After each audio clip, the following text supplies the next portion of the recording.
चलिए आगे बढ़ने से पहले सीधे रुख करेंगे बिजनौर से मुख्यमंत्री योगी आदित्यनाथ का।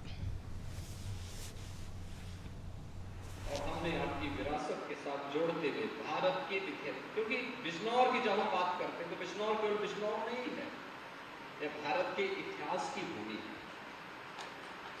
भारत की पहचान इस बिजनौर जनपद से बनती है। महात्मा विदुर उसके अग्रिम पंक्ति के उन ऋषि मुनियों की परंपरा में आते हैं जिन्होंने उस कालखंड में भी सच बोलने की, सत्य बोलने की हिम्मत दिखाई थी और उसके लिए उनको उपेक्षा झेलना पड़ा, लेकिन वे अपने मार्ग से विचलित नहीं थे और उस सत्य को बोलने वाली इस धरती पर, जिसको मां गंगा का आशीर्वाद, यूपी के अंदर तो मां गंगा बिजनौर जनपद से ही प्रारंभ होकर के बलिया तक पहुंचती है।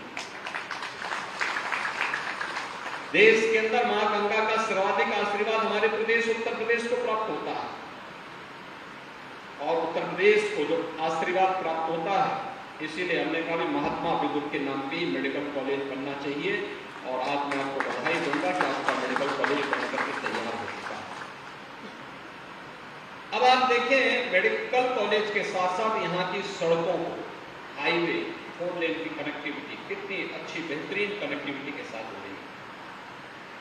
यहाँ पर अन्य हर एक सेक्टर में यहाँ की ओडीओपी आज एक नई पहचान बना रही है और उस पहचान को बनाए रखने के लिए ही आज हम सब एक बार फिर से आपके पास आए हैं।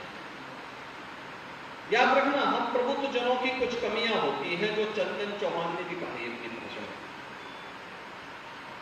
कि हम लोग बड़ी बड़ी बहस कर लेते हैं, चर्चा कर लेते हैं, ऐन वक्त पर हम लोग आलसी हो जाते हैं, वोट डालने नहीं जाएंगे, लोगों को बताएंगे लेकिन स्वयं पीछे हटेंगे।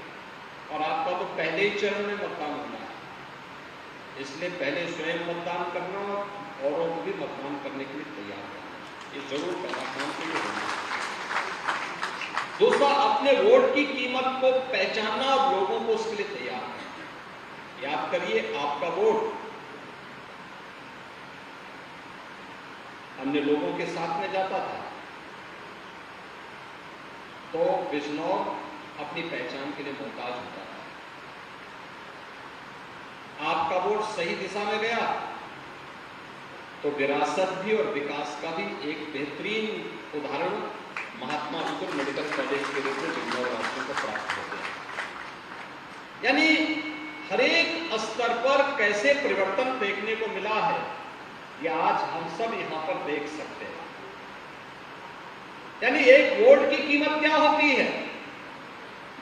गलत हाथों में वह वोट जाता है तो अराजकता फैलती है और सही दिशा में जाता है, सही पार्टी को जाता है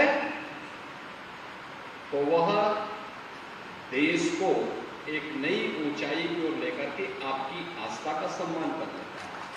आप मुझे बताइए कि अगर मोदी जी के नेतृत्व में सरकार नहीं होती और केंद्र और राज्य में सरकार नहीं होती तो क्या अयोध्या में रामलला का भव्य मंदिर का निर्माण हो पाया होता? क्या आप मुझे बताओ, मोदी जी प्रधानमंत्री हैं तो देखो उत्तर प्रदेश का गौरव भी किस रूप में बढ़ता। अभी चौधरी साहब को भारत रत्न के सम्मान से सम्मानित किया गया। चौधरी साहब को यह सम्मान बहुत पहले मिल जाना चाहिए था, बहुत पहले मिल जाना चाहिए था। भारत की नब्ज को अगर भारत के किसी राजनेता ने उस कालखंड में सही तरीके से पहचाना था तो वह नाम था चौधरी चरण, जिन्होंने कहा था कि भारत की प्रगति का मार्ग देश के खेतों और खलिहानों से होकर के जाता है। अन्नदाता किसान, जिस देश में 70 से लेकर 75% आबादी खेती बाड़ी पर निर्भर करती हो,